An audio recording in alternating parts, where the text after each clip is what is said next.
everyone. Thanks, Dave, for having me in the panel, or the session. We're going to move into the Thelon Basin, and that's what I'm going to talk about today, which is our flagship property, the Aberdeen Project. Just the usual disclaimer. Forum is in the best Canadian uranium jurisdictions in the world, and so we do have a portfolio in the Athabasca, but what I'm going to talk to you today is our Thelon project. So up in Nunavut, it's basically the same geologically as the Athabasca, just like Troy mentioned. It's basically seen a fraction of the exploration, and that's why we're really excited about it, because the potential there is very large. And so here's the location. So we have both basins there, so you can see it's about 600, 700 kilometers to the north of the Athabasca. It straddles both Nunavut and the NWT, but we're in the Nunavut side. There's also development in the area. Most notably is the Meadowbank deposit, which is owned by Agnico Eagle. Fairly significant gold deposit, but coming to the near its end of life. But 14 million, I'll just go Meadowbank. So 4.3 grams per ton, so fairly significant deposit. But also most notably is that there's a uranium deposit basically adjacent to our ground. And so that's the 133 million pound Kigavik deposit, sorry. And so we're about 100 kilometers west of Baker Lake. That's the nearest community for us. And so we're a discovery opportunity. And so we have many facets that are very important about our company. We have the geology, we have the team, we have the funding. And so last year we were able to complete a 7,000 meter drilling program, and we raised $10 million to do that, to really showcase the potential of the Thelon Basin. We also have extensive experience in Nunavut. And so, of course, our CEO, Rick Mazer, he's been running this company for 20 years. And so he brings us that perspective, also that perseverance. And so he was the one who staked this package of land that used to be owned by Cameco for basically $150,000. And basically I spent about $50 million back in the last cycle to explore it. Of course, I have a lot of experience up in the Thelon, and I also want to show Peter Wallenberg. So he's kind of a new hire. He's a technical advisor. He was also a mentor of mine as I was looking for these types of deposits in the last cycle, because he's the one who actually discovered the Kigavik deposits, most notably the big ones, so Andrew Lake and End. And I used his knowledge to help me find Tadagak and Kavik. So I'm very excited to have him. And he has also spent a lot of time on the project this summer. And what he helped us see is just how similar the Kigavik deposit is to what we have. And so the Kigavik versus Forum core, so we have a picture here of the Andrew Lake deposit. And so you can see, the pitch blende, massive to a degree, but also very structurally controlled. And this is exactly what we have. And so from his perspective, there's no difference between what we have and what they have. It's just building more of that resource and opportunity within our property. Also, the way we find these deposits. And so gravity is the big method that we use. And the reason for that is these deposits are enveloped by fairly significant clay. And as such, gravity is a method that can actually measure that density and give us our targets. And so all of Kigavik's deposits are within significant gravity lows, and so are ours. And basically 95% of those anomalies that were tested in the Kigavik property alone had significant alteration, and 80% of those intersected mineralization. And so 4 of them ended up being significant deposits, the Kigavik and Andrew deposits, which equaled 133 million pounds, and 3 more prospects. And so just to show the potential of our property, we have over 20 gravity anomalies that are either barely tested or 2 deposits, Kavik and Tadagak, or untested. So this is what we did this summer. We had that $10 million budget. We completed 7,000 meters, 30 drill holes with that 7,000 meters, and we tested 5 important targets. We also completed detailed ground gravity coverage over the entire property, as well as a bit of procurement for 2025. That's an important aspect of this project, is thinking of basically a year in advance to basically maximize shareholder investment so that we basically haul stuff over land, which is a lot cheaper than flying it by air. So one of the big things we did this summer was actually create our base of operations, the Aberdeen Camp. And so it's a 40-person camp on beautiful Aberdeen Lake, 120 kilometers west of Baker. We actually have an airstrip, a tundra airstrip, within the camp footprint. As well, we have the ability now to make a significant ice strip in the winter to bring in bigger loads if we need to and expand our operations. So this is where we drilled this summer. So this is just a zoom in of the property. So Orano in brown, in the stars there, that's the Kigavik main deposit, so Andrew. And then our zones, so Tatigak, Kavik, Ira, Loki, and Ned.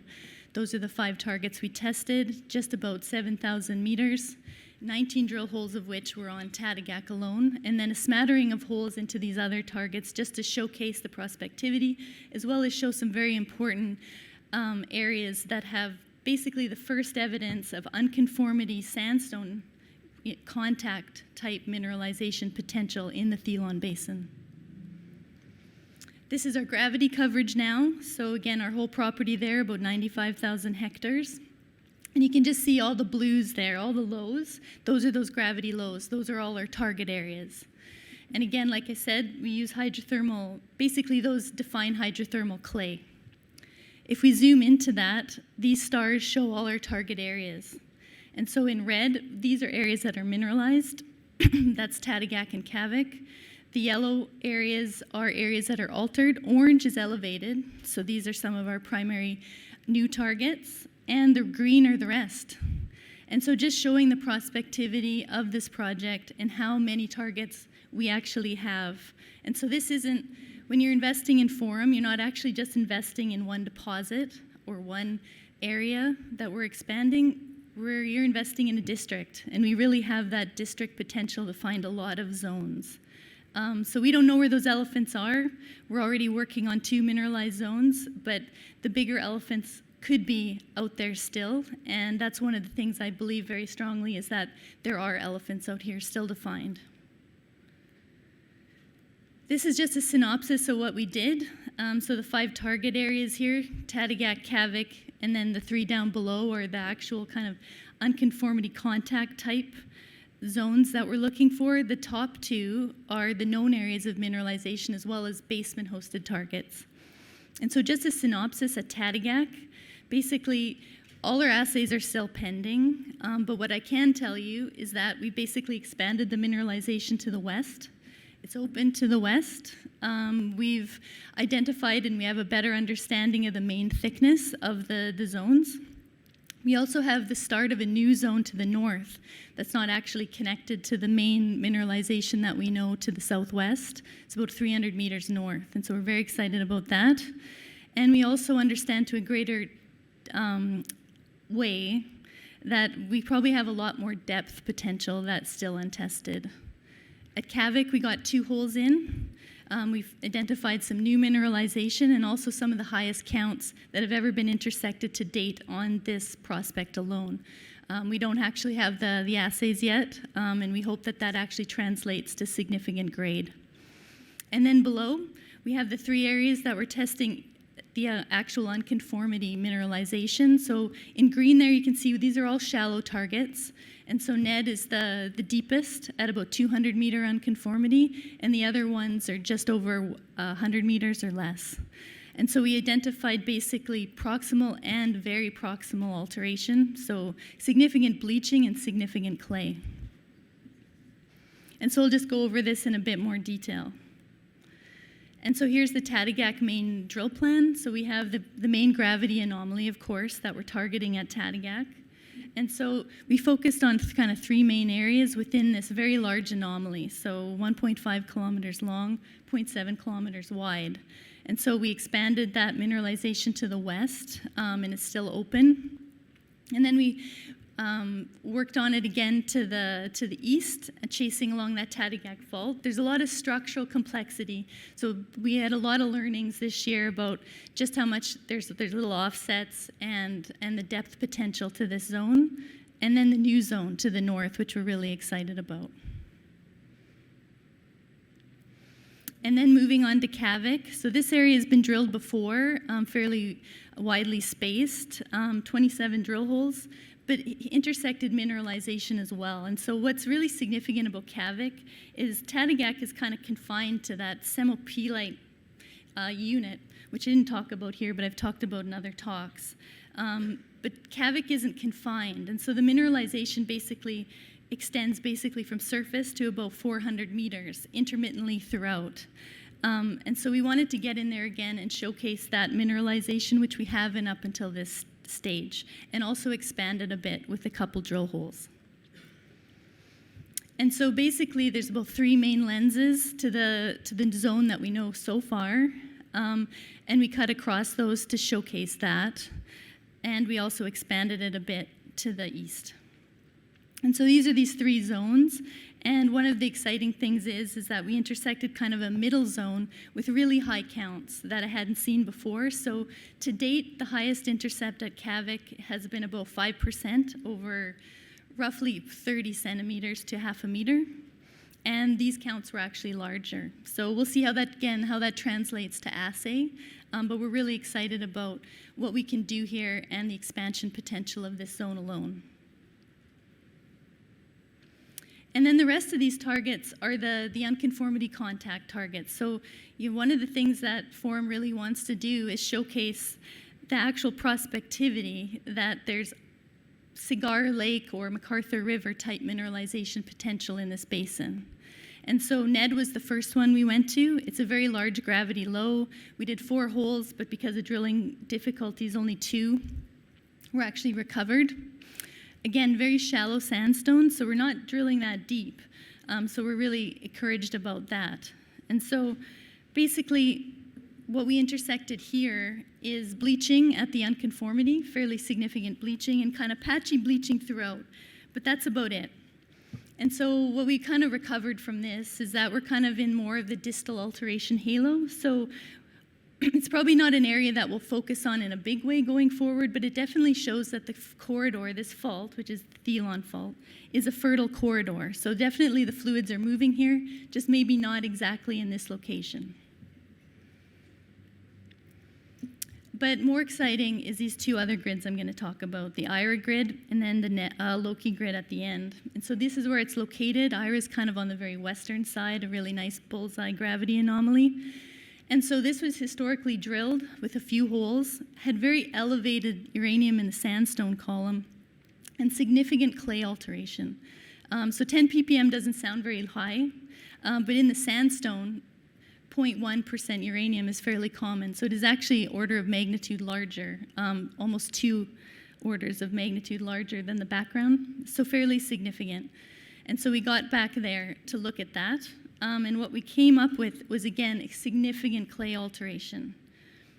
And this kind of clay alteration is like toothpaste. So, you could put it in a toothpaste tube and squeeze it out. It's hard to see in the photos, but this is significant clay. And what's exciting about this is that this grid, and the one I'm going to show after this, is actually the first example of those types of unconformity processes in the Thelon. And so that means that we could have the potential to host significant Cigar Lake, McArthur River, these types of mega deposits in the Thelon as well. We're still waiting for the assays, though.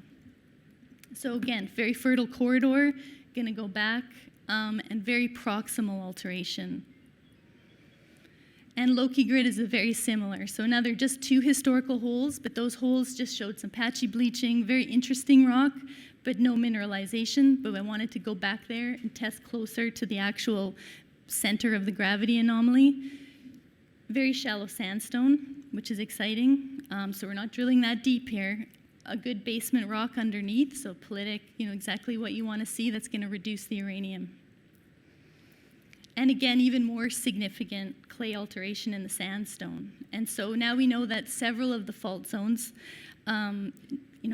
kilometers apart, show this very proximal alteration, which is hopefully going to be the beginnings of trying to sleuth out one of these unconformity systems at the unconformity contact. And so just a synopsis, again, we did about 7,000 meters this year, most of which was at Tadagac to work on that mineralized zone. And so we have a much better understanding of the structural setting, which is going to help us target the rest of the anomaly. We've only, again, lots more structures to test within that, as well as follow up that new zone and expand Tadagac proper. Kavik, super excited about. We have another potential resource there to work on, and a better understanding of that as well with our 2 drill holes. And then, like I said, with our sandstone holes, the very first evidence of actual unconformity uranium processes happening in the Thelon Basin. We also have a cornerstone investor, just wanted to bring that up again, holds 9.9% interest in the last 2 financings. And so we're very happy to have their support and their vision for Nunavut. Just a corporate overview. So just very simply, 35% of our investor share is now institutional, including that cornerstone investor. And we're trading north of 13 cents right now. So we're excited about that as well. And we still have a bit of money in the bank. And so we're doing good that way for the time being. And so our value proposition, again, we're trying to build a district here. We want to build the next tier 1 uranium district. So considering, all the geopolitical challenges that are happening now, Western supply is going to be very important. And I think filling the gap will be the Thelon Basin. And so what you're investing in is 3 things. So we're building resources. So we already have mineralization at Tadagac and Kavik. And so that's very important, but we're also building scale. And so some of the best yet to come, I think we haven't even got there yet. And so those are the big elephants. And I think we're really demonstrating the potential up here to have the same quality of deposits that the Athabasca has in many of our targets. And then just bringing that all together. So we'll bring shareholder value through our discoveries, our future discoveries, and then also all our community work and governance that we do as well to be a good player in Nunavut. And we're excited to work up there. And that's it. Thank you very much.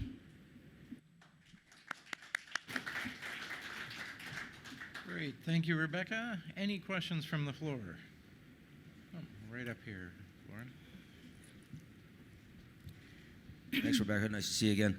Just a couple questions. Which of those, from the drilling this summer, which were the best looking holes? When do we expect the results to come out? And 3, what was your cost per meter for drill up there? So we've had our samples in to the lab for about 2 months, so things are just really slow. So we were really hoping to have the results by now. So anytime, for Tadagac anyway. And then within the next month or 2 for the rest of it.